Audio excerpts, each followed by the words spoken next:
ఆడబిడ్డను ఆదుకోవాలని కేటీఆర్ ప్రచారం చేస్తున్నారని అన్నారు సీఎం రేవంత్. సొంత చెల్లెల్ని ఇంట్లో నుంచి గెంటేసిన దుర్మార్గుడు కేటీఆర్ అని మండిపడ్డారు. సొంత చెల్లెల్ని చూసుకోనోడు మాగంటి సునీతను చూసుకుంటాడా అని ప్రశ్నించారు. మహిళలంటే కేసీఆర్ కు చిన్న చూపు అన్నారు రేవంత్ రెడ్డి. 5 ఏళ్లు మహిళలకు ఎందుకు మంత్రి పదవి ఇవ్వలేదని ప్రశ్నించారు. అక్క ఇయాల ఆడబిడ్డను ఆదుకోండి, ఆడబిడ్డ కన్నీళ్లు చూడండి అని కేటీఆర్ చెప్తున్నాడు. వాస్తవమే, ఆడబిడ్డ ఎవరికైనా ఆడబిడ్డనే కదా. నీ సొంతింటి ఆడబిడ్డ, నీ తోడ పుట్టిన ఆడబిడ్డ, నీ సొంత చెల్లెల్ని నీ తండ్రి సంపాదించిన ఆస్తిలో వాటా ఇవ్వాల్సి వస్తుందని సొంత చెల్లెల్ని మెడలు పట్టి బయటికి గంటిన కసాయుడు ఎవడన్నా ఉన్నాడంటే వాడు కేటీఆర్ కాదా అని నేను అడుగుతున్నా. మహిళా సెంటిమెంట్ గురించే మాట్లాడాల్సి వస్తే, మహిళలకు జరిగిన అన్యాయం గురించి మాట్లాడాల్సి వస్తే, మంత్రివర్గంలో ఒక మహిళకు 5 ఏళ్లు మంత్రి పదవి ఇయ్యలే కేటీఆర్. దానికి సీపూర్ తెప్పలు కొట్టాలనా లేదా మా అక్కలు ఆలోచన చేయాలి.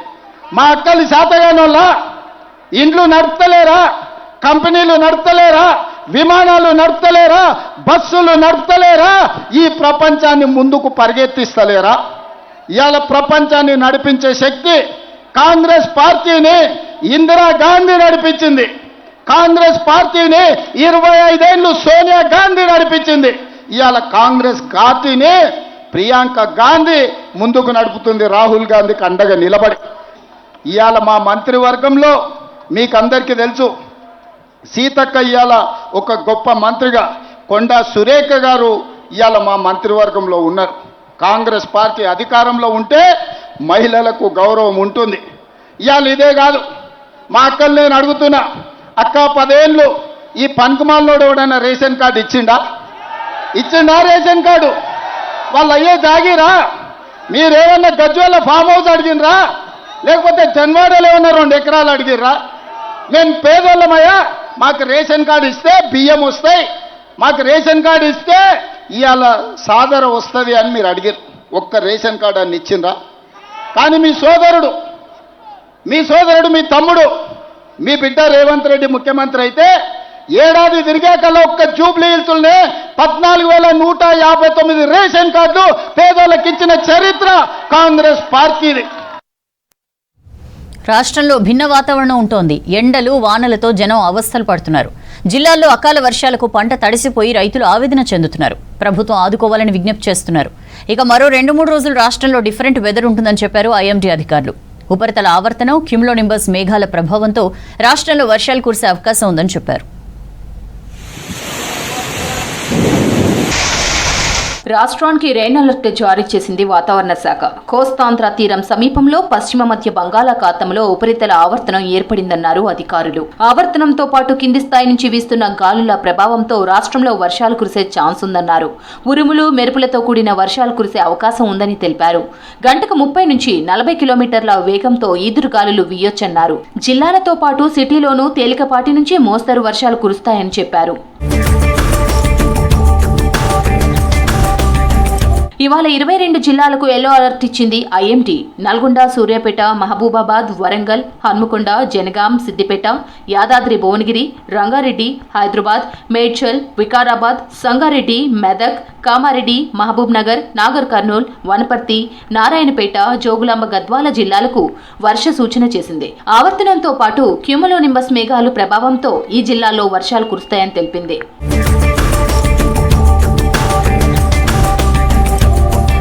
రాష్ట్ర వ్యాప్తంగా భిన్న వాతావరణం ఉంటోంది. ఎండలతో పాటు వానలు కురుస్తున్నాయి. కొన్ని జిల్లాల్లో ఎండల కంటే వర్ష తీవ్రత ఎక్కువగా ఉంది. ఉమ్మడి వరంగల్, కరీంనగర్, నల్గొండ, మహబూబ్ నగర్ జిల్లాల్లో వర్షాలు కురుస్తున్నాయి. సిటీలోనూ వెనువెంటనే వాతావరణం మారుతోంది. ఉదయం ఎండగా ఉంటున్నా మధ్యాహ్నం నుంచి ఉన్నట్టుండి వర్షం పడుతోంది. ఈ డిఫరెంట్ వెదర్తో రైతులు, ప్రజలు ఇబ్బంది పడుతున్నారు.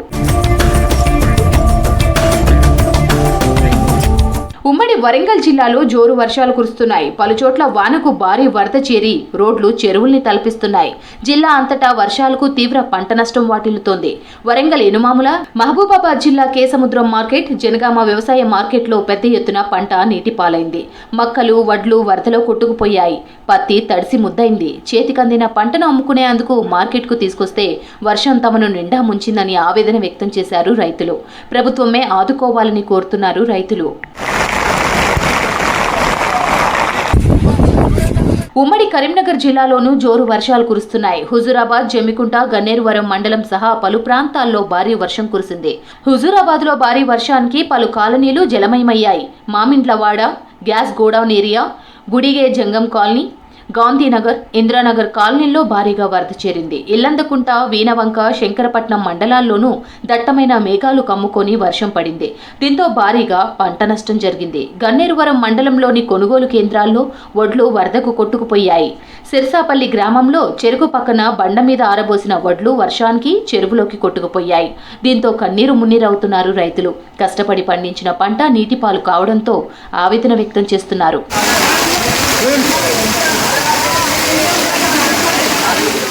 యాదాద్రి భువనగిరి జిల్లా చౌటుప్పల్ ఎంపీడీఓ ఆఫీస్ నీట మునిగింది. మున్సిపాలిటీ కేంద్రంలోని ఊర చెరువు నిండడంతో అలుగుపారుతోంది. చెరువు వరద నీరు ఆర్డీఓ, ఎంపీడీఓ ఆఫీసులను ముంచెత్తింది. దీంతో ఆఫీసుల్లోని ఫైల్స్, కంప్యూటర్లను 1వ అంతస్తుకు తరలించారు సిబ్బంది. అటు వినాయక్ నగర్ లో ఇండ్లలోకి వరద చేరింది.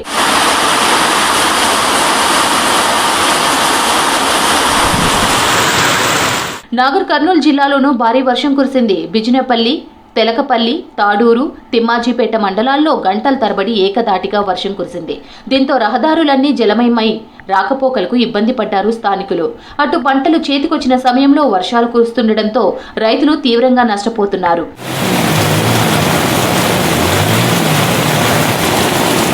నగరంలోని పలు ప్రాంతాల్లో మోస్తరు వర్షాలు, జల్లులు పడ్డాయి. ఉప్పల్, బోడుప్పల్, పీర్జాదిగూడ, నాచారం, తార్నాక ప్రాంతాల్లో వర్షం కురిసింది. తుక్కుగూడ, పహాడి షరీఫ్, ఎర్రకుంట ప్రాంతాల్లో మోస్తరు వర్షాలు పడ్డాయి. పాతబస్తీ, చాంద్రయానగుట్ట, ఫలక్నామా, సంతోష్ నగర్, కాంచన్బాగ్, బండ్లగూడ, చిత్రినాక, శాలిబండ ప్రాంతాల్లో మోస్తరు నుంచి భారీ వర్షం కురిసింది. బషీర్బాగ్, అబిడ్స్, నారాయణగూడ, కోటి పరిసరాల్లో ముసురు పడింది. అటు శంషాబాద్లోనూ జల్లులు పడ్డాయి. సిటీలో అక్కడక్కడ మోస్తరు వర్షాలు కురుస్తుండడం, వాతావరణ శాఖ వర్షాల అలర్ట్తో పలు ఏరియాల్లో భారీగా ట్రాఫిక్ జామ్ అయింది. రాయదుర్గం, ఐక్య సమీపంలో వాహనాల రద్దీ కొనసాగింది. ఆఫీసుల నుంచి జనం ఇంట్లకు వెళ్తున్న సమయంలో జల్లులు పడటంతో వాహనదారులు ఇబ్బందులు ఎదుర్కొన్నారు. రాష్ట్రంలో పెట్టుబడులు పెట్టే కంపెనీలకు అన్ని రకాల సహకారం అందిస్తామన్నారు సీఎం రేవంత్ రెడ్డి. హైదరాబాద్ను ఇన్నోవేషన్ హబ్గా తయారీకి కంపెనీలు సహకరించాలన్నారు. 2500 కోట్లతో మక్కలు కొనుగోలు చేస్తున్నట్లు చెప్పారు మంత్రులు. ఎకరానికి 7 క్వింటాళ్ల పత్తి కొనుగోలు రూల్ ఎత్తివేయాలని కేంద్రానికి లేఖ రాశారు. 10 ఏళ్ల పాలనలో జూబ్లీహిల్స్ అభివృద్ధిని బీఆర్ఎస్ పట్టించుకోలేదని ఆరోపించారు మంత్రులు.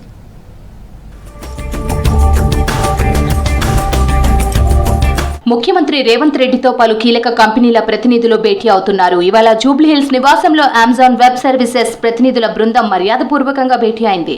తెలంగాణలో Amazon web services ongoing data centres ప్రాజెక్టులు విస్తరణ తదితర అంశాలపై రేవంత్ రెడ్డితో చర్చించారు. పెట్టుబడుల విషయంలో ప్రభుత్వం నుంచి అన్ని రకాల సహకారాలు ఉంటాయన్నారు సీఎం. ఈ సమావేశంలో AWS data centre global head Kerry Person, public policy director Sridharan, Anurag Killani పాల్గొన్నారు.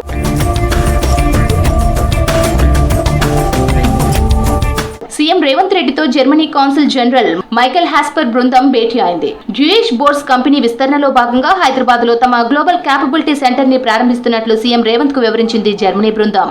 జీసీసీ ఏర్పాటుకు హైదరాబాద్ ను ఎంచుకున్నందుకు జర్మనీ బృందానికి ధన్యవాదాలు తెలిపారు సీఎం. హైదరాబాద్ లో మరిన్ని పెట్టుబడులు పెట్టాలని, ఇందుకు ప్రజాప్రభుత్వం పూర్తి మద్దతుగా నిలిచి అన్ని రకాల సహాయ సహకారాలు అందిస్తుందని తెలిపారు సీఎం.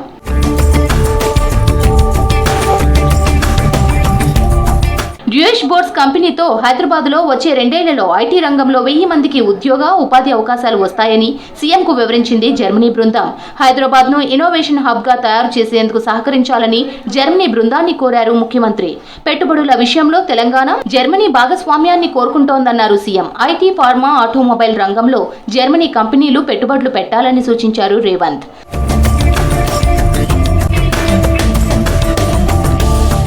రాష్ట్రంలో మక్కల కొనుగోలు పరిమితి ఎకరాకు 25 క్వింటాలకు పెంచాలని మార్క్ఫెడ్ అధికారులను ఆదేశించారు మంత్రి తుమ్మల నాగేశ్వరరావు. 2500 కోట్లతో మక్కలను కొంటున్నట్లు చెప్పారు. సెక్రటేరియట్లో రైతు నేస్తం కార్యక్రమంలో పాల్గొన్నారు మంత్రి తుమ్మల. సీసీఐ రూల్స్ తో పత్తి రైతులకు నష్టం జరిగే ప్రమాదం ఉందని సీసీఐ ఎండీకి వివరించారు. ఎకరానికి 7 క్వింటాల కొనుగోలు నిబంధనను సీసీఐ ఎత్తివేయాలని కేంద్ర మంత్రి గిరిరాజ్ సింగ్ కు లేఖ రాశారు తుమ్మల. 20 వరకు తేమ శాతం ఉన్నా పత్తి కొనుగోలు చేసేలా సీసీఐకి కేంద్రం ఆదేశాలివ్వాలన్నారు.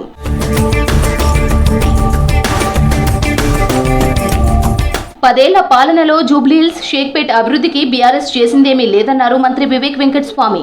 కాంగ్రెస్ అధికారంలోకి వచ్చిన 20 నెలల్లోనే నాలాల పునరుద్ధరణతో పాటు రోడ్లను అభివృద్ధి చేశామన్నారు.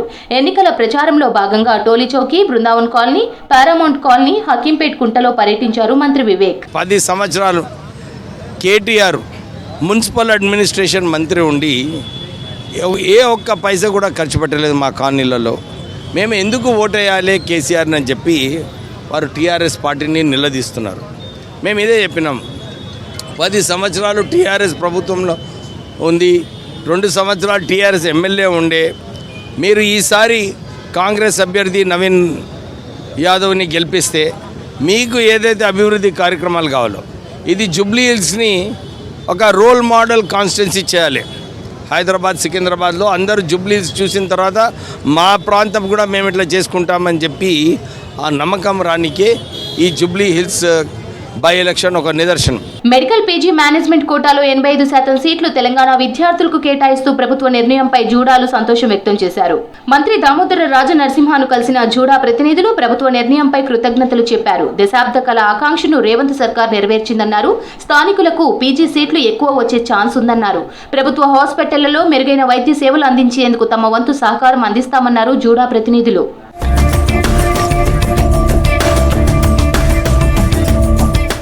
హైదరాబాద్ ను ఫిన్టెక్ కు కీలకమైన గ్లోబల్ కమాండ్ సెంటర్ గా తీర్చిదిద్దేందుకు కృషి చేస్తున్నట్లు చెప్పారు మంత్రి శ్రీధర్ బాబు. ఫైనాన్షియల్ మార్కెట్ సంస్థ Deutsche boards group GPC centre ను ప్రారంభించారు. ప్రపంచ ఆర్థిక వ్యవస్థకు పిల్లర్ గా ఉన్న డ్యూయిష్ బోర్డ్స్ గ్రూప్ హైదరాబాద్ ను ఎంచుకోవడంపై అభినందించారు. హైదరాబాద్ లో గ్లోబల్ ఇన్నోవేషన్ హబ్ ను ప్రారంభించబోతున్నట్లు చెప్పారు మంత్రి శ్రీధర్ బాబు.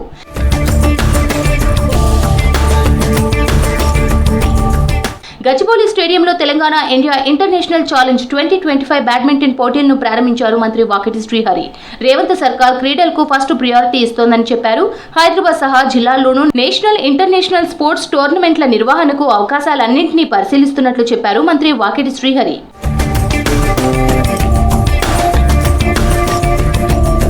మంత్రిగా ప్రమాణ స్వీకారం చేసిన అజారుద్దీన్ కు శాఖలు కేటాయించింది రేవంత్ సర్కార్. మైనార్టీల సంక్షేమం, పబ్లిక్ ఎంటర్ప్రైజ్ శాఖలను మంత్రి అజారుద్దీన్ కు కేటాయిస్తూ ఉత్తర్వులిచ్చారు. అక్టోబర్ 31న రాజ్భవన్ లో మంత్రిగా అజారుద్దీన్ ప్రమాణ స్వీకారం చేశారు.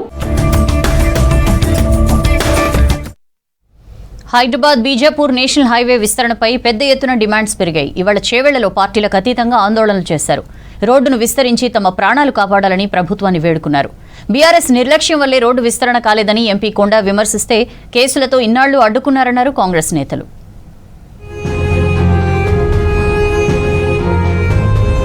చేవెళ్ల రోడ్డు ప్రమాదం తరువాత బీజాపూర్ నేషనల్ హైవే విస్తరణపై మరోసారి పెద్ద ఎత్తున డిమాండ్లు వస్తున్నాయి. ముఖ్యంగా అప్పా జంక్షన్ నుంచి మన్నెగూడ వరకు రోడ్డు విస్తరణ చేపట్టాలని ఆందోళనలు చేపడుతున్నారు. బస్సు ప్రమాదానికి నిరసనగా తాండూరులో ధర్నా నిర్వహించారు. సేవ్ తాండూరు పేరుతో నిరసన తెలిపారు తాండూరు డెవలప్మెంట్ ఫోరం సభ్యులు. తాండూరులోని రోడ్లను బాగు చేయాలని పార్టీలకు అతీతంగా ఆందోళన చేశారు. తాండూరు ప్రధాన కూడల దగ్గర ప్లక్కార్డులతో నిరసన తెలిపారు. ప్రభుత్వం స్పందించి వెంటనే దెబ్బతిన్న రోడ్లకు మరమ్మతులు చేయాలని డిమాండ్ చేశారు.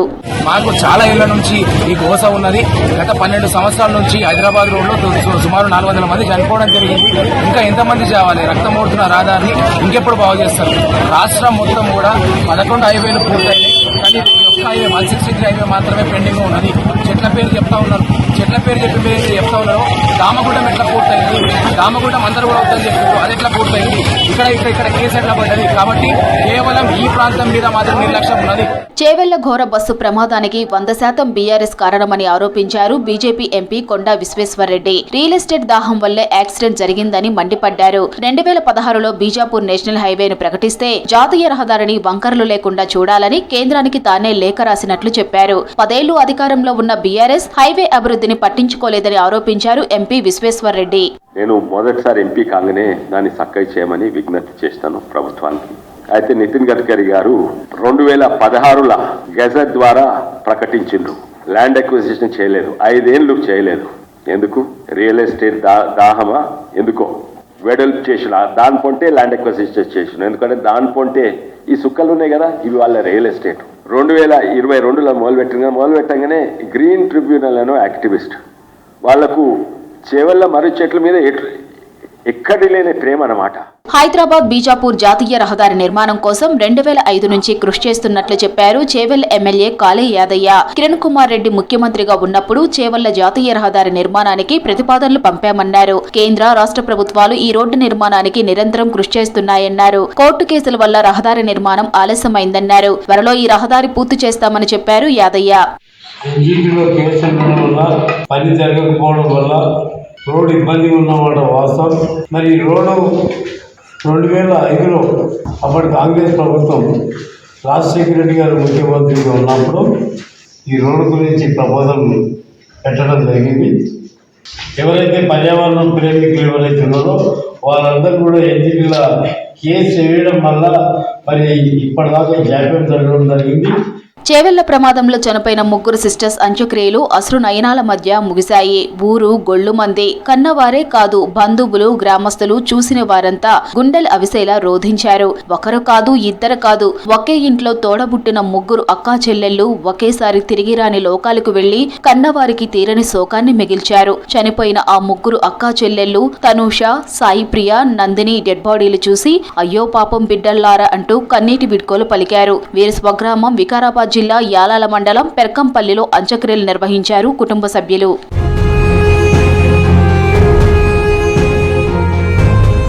చేవెళ్ల ప్రమాదంలో చనిపోయిన కోటి ఉమెన్ కాలేజీ విద్యార్థులకు ఘన నివాళులర్పించారు ఆ కాలేజీ స్టూడెంట్స్. యూనివర్సిటీలో అధ్యాపకులు, విద్యార్థులు, సిబ్బంది కలిసి మృతులకు సంతాప సభ నిర్వహించారు. ముగ్గురు స్టూడెంట్స్ ఆత్మకు శాంతి కలగాలని కొవ్వొత్తుల ర్యాలీ నిర్వహించారు. యువ విద్యార్థుల అకాల మరణం తీరని లోటన్నారు వీసీ సూర్య ధనంజయ్. బీహార్లో ఫస్ట్ ఫేజ్ ఎలక్షన్స్ ప్రచారం ముగిసింది. ఎన్డీఏ పాలనలో బీహారీలు దినసరి వలస కూలీలుగా మారారని ఆరోపించారు ఎల్ఓపీ రాహుల్ గాంధీ. దేశంలో ఓట్ చోరీ ఆగాలంటే బీహార్లో ఎన్డీఏను ఓడించాలని పిలుపునిచ్చారు. మహాగఠబంధన్ గెలిస్తే మేనిఫెస్టోలోని ప్రతి హామీ అమలు చేస్తామని చెప్పారు. బీజేపీకి ఎన్నికల సంఘం సహకరిస్తోందని ఆరోపించారు కాంగ్రెస్ నేతలు.